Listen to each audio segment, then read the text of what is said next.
কিছু কথা খোলাখুলি বলে দিতে চাই ইউনূস সাহেব আপনাকে এবং আপনার সরকারকে।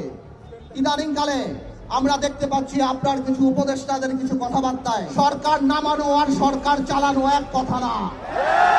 সমন্বয়ক সে বৈষম্য বিরোধী ছাত্র আন্দোলনের সমন্বয়ক, সে 18 কোটি জনগণের ভাগ্য নির্মাতা না।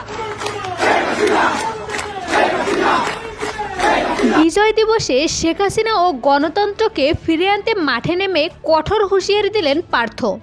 জানালেন 17 মিনিটেই উপদেষ্টাদের জন্য যথেষ্ট। এই বিষয়ে দেখুন পুরো ভিডিওর বিস্তারিত তথ্যে। 17 বছরে মাথা খারাপ হয়ে গেছে, তোমাদের মাথা খারাপ হতে 17 মিনিট সময় লাগবে না ভাই।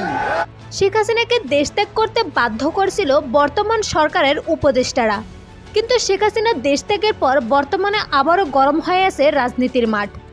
এরই প্রেক্ষিতে আজ সারা দেশে কর্মসূচি পালন করে আওয়ামী লীগ। দেশের বিভিন্ন জায়গায় দলে দলে আওয়ামী লীগকে জড়ো হতে দেখা যায়। তবে এবার তাদের সাথে যুক্ত হয়ে মাঠে নেমেছে আন্দালিব রহমান পার্থ। তিনি বিজয় মিছিল বের করেন এবং মিছিল শেষে বলেন, ইউনূস সরকার আগামী ডিসেম্বরে নির্বাচন দিতে চেয়েছেন, কিন্তু তাদের যে উপদেষ্টারা আছে তারা নিজেকে সরকার ভেবে বসে আছে। তাদের বলবো, সময় থাকতে রাস্তা খুঁজেন, পরে পালানোর জায়গা পাবেন না। সো ভিউয়ার্স, আপনিও কি চান আবারও আওয়ামী লীগ ক্ষমতায় আসুক? জানিয়ে দিন কমেন্ট করে।